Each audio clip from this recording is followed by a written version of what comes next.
جو لوگ اللہ پر ایمان لائیں، کہیں کہ ہمارا رب اللہ ہے، پھر اس پر جم جائیں، ان پر فرشتوں کا نزول ہوتا ہے۔ نہ کوئی غم کرو نہ خوف، خوشیاں مناؤ جنت کی جس کا تم سے وعدہ کیا گیا تھا۔ اللہ کی ربوبیت پر اطمینان جب انسان کو ہو جاتا، میرا رب اللہ ہے، ربی اللہ، انسان کے لیے نہ کوئی کھٹکا، نہ کوئی خطرہ، نہ کوئی خوف، نہ کوئی حزن۔ جو کچھ ہو رہا ہے کس کے اذن سے ہو رہا ہے؟ اللہ کے اذن سے۔ اللہ کے اذن کے بغیر پتہ تک نہیں ہلتا۔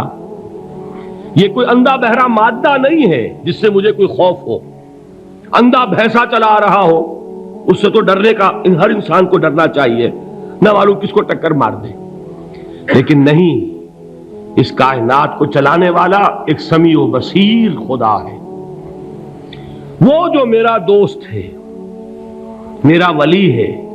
اللہ ولی الذین آمنوا یخرجہم من الظلمات الی النور۔ اللہ اہل ایمان کا ولی ہے، ساتھی ہے، پشت پناہ ہے، مددگار ہے، حمایتی ہے۔ بتائیے جسے یقین ہو جائے کہ اللہ میرا مددگار، اللہ میرا محافظ، اللہ میرا پشت پناہ، اللہ میرا حمایتی، اس کے لیے کوئی خوف ہوگا؟ اس سے کوئی ڈر ہوگا؟ میں مثال دیا کرتا ہوں ایک بہت سادہ، پنجاب کے دیہات کی۔ تو بڑا چودھری ہے اور کوئی غریب کسان ہے۔ اس غریب کسان کے جانوروں کو ہر وقت اندیشہ ہوگا چوری کا، کوئی میری بھینس کھول کر نہ لے جائے، کوئی میرا بیل کھول کر نہ لے جائے۔ لیکن جس کے بارے میں یہ سب کو معلوم ہو کہ وہ جو بڑا چودھری ہے وہ اس کا دوست ہے، اس کی بچیا کو کوئی خوف ہوگا؟ اس کی بھینس پر کوئی ہاتھ ڈالے گا؟ اسے کوئی اندیشہ ہوگا؟ نہیں۔ کیوں؟ کہ وہ بڑا چودھری، بڑا اس کا یہاں کا سردار، جاگیردار، سب کو معلوم ہے وہ میرا دوست ہے، کوئی میرے خلاف اقدام نہیں کر سکتا۔ اس دنیا میں یہ چھوٹی سی بات اگر آپ کے دلی اطمینان اور سکون کا باعث بن سکتی ہے تو ذرا تصور کیجئے۔ میں لفظ تصور استعمال کروں گا صرف اس لیے کہ اس کا ہم جس کو کہتے ہیں ادراک اور شعور کر نہیں سکتے، اگر کے ساتھ کر سکتے۔ اگر یقین ہو کہ اللہ میرا مددگار اور یقین ہو کہ اللہ ہر آن میرے ساتھ ہے، پھر کوئی خوف، کس کا خوف؟ کوئی شے اللہ سے بالاتر ہے؟ کوئی قوت اس سے زیادہ طاقتور ہے؟ کوئی اس کے ارادے کو بدلنے والا ہے؟ کوئی اس کی مشیت کے آڑے آنے والا ہے؟ یہی بات ہے جو حضور نے فرمائی۔ یہ ایمان کا حاصل ہے لب لباب، کہ دیکھو اچھی طرح اس بات کو ذہن نشین کر لو، اگر تمام انسان مل کر تمہیں کوئی نقصان پہنچانا چاہے نہیں پہنچا سکتے، مگر جو کچھ اللہ نے لکھ دیا ہو، اور تمام انسان مل کر تمہیں کوئی نفع پہنچانا چاہیں نہیں پہنچا سکتے، مگر وہ شے جو اللہ نے طے کر دی ہو۔ آپ پھر میں کہوں گا ذرا طاری کیجئے، اسے فرض کیجئے، اسے سوچئے۔ اگر اس حدیث پر ہمارا دل ٹھکا ہوا ہو تو کسی سے ڈر ہوگا؟ یہ مجھے نقصان نہ پہنچا دے، یہ میری رپورٹ خراب نہ کر دے، یہ میری انکریمنٹ نہ رکوا دے، یہ میرا یہ نہ بگاڑ دے، یہ میرا یہ نقصان نہ پہنچا دے۔ اس کا ڈر، اس کا ڈر، اس کا خوف، اس کی خوشامد، اس کے لیے جا کر طرح طرح سے اپنی عزت نفس کو ذلیل کروانا اس کے سامنے، یہ سب کچھ کیوں کرتا ہے انسان؟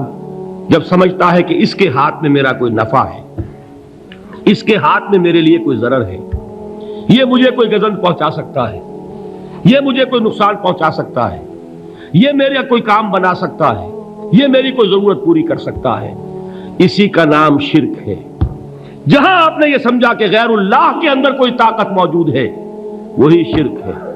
بتوں سے تجھ کو امیدیں، خدا سے نومیدی، مجھے بتا تو صحیح اور کافری کیا ہے؟ شرک تو یہ ہے۔ جس پر بھی تمہیں یہ خیال ہے، کلمہ ہے یہ کلمہ سوم، لا حول ولا قوت الا باللہ، ذرا اس پر دل کو کبھی اگر آپ تصور کریں، پھر فرض کریں، دل ٹھک جائے اس پر، کوئی طاقت نہیں۔ یہی بات تھی جو شیخ عبد القادر جیلانی رحمۃ اللہ علیہ نے اپنی وصیت میں اپنے بچے سے کہی. 11ویں دینے والے ہیں، لیکن حضرت شیخ عبد القادر جیلانی کی وصیت اور تعلیمات کو کتنے لوگ ہیں کہ جانتے ہو؟ یہ جن مقامات تک پہنچے ہیں وہ کس چیز کی بدولت پہنچے؟ انہوں نے جو پیغام دیا وہ کیا تھا؟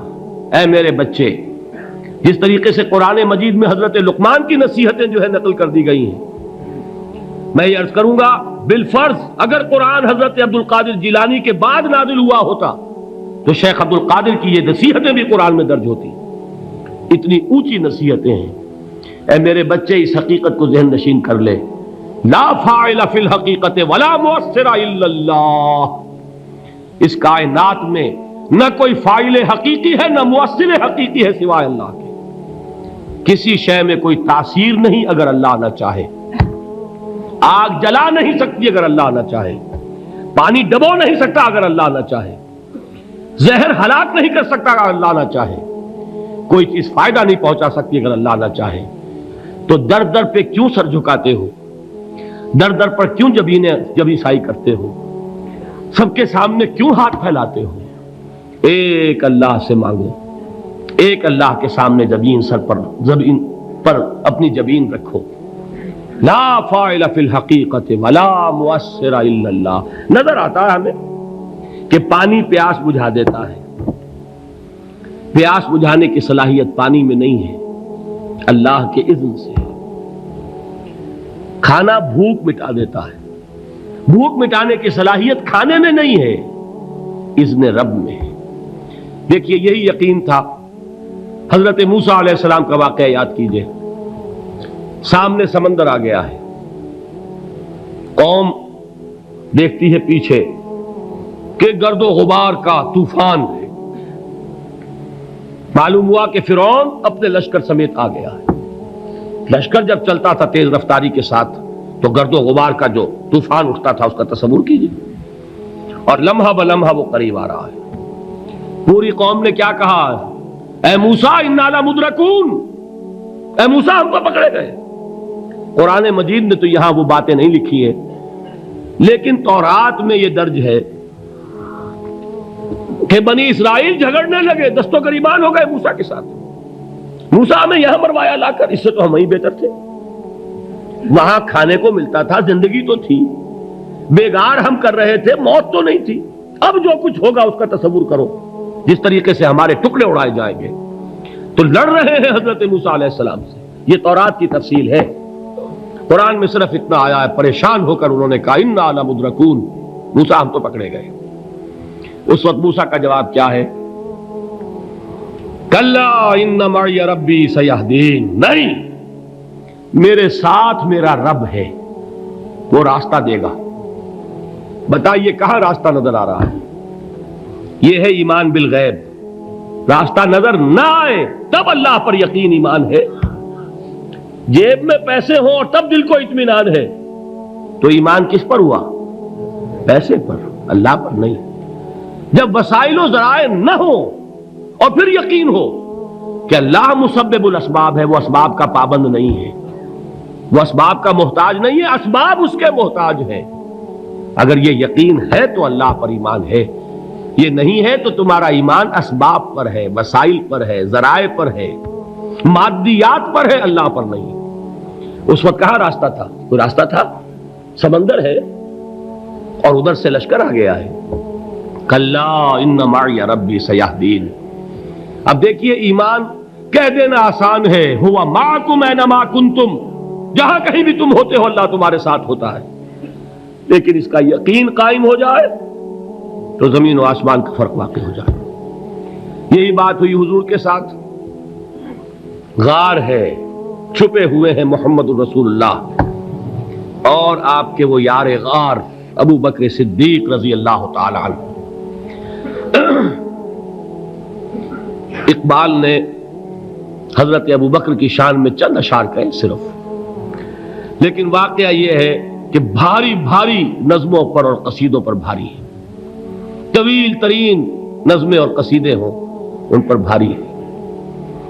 ہمتیں ابو بکر کی ہمت جو ہے کشت ملت را چو ابر، جیسے بارش سے کھیتی اپجتی ہے، ابو بکر کی ہمت اور عزیمت اس امت کو اسی طرح سینچنے والی ہے۔ ثانیے اسلام و غار و بدر و قبر، وہ دوسرے تھے اسلام میں، دوسرے پہلے کون تھے؟ انا اول المومنین، حضور فرماتے ہیں سب سے پہلا ایمان لانے والا میں، دوسرے ابو بکر۔ ویسے ہمارے ہاں یہ چلتا ہے اختلاف، حضرت علی پہلے ہیں کہ حضرت ابو بکر پہلے ہیں، لیکن اس میں بڑی خوبصورت تطبیق قائم کی ہے علماء نے، اور بہت صحیح ہے۔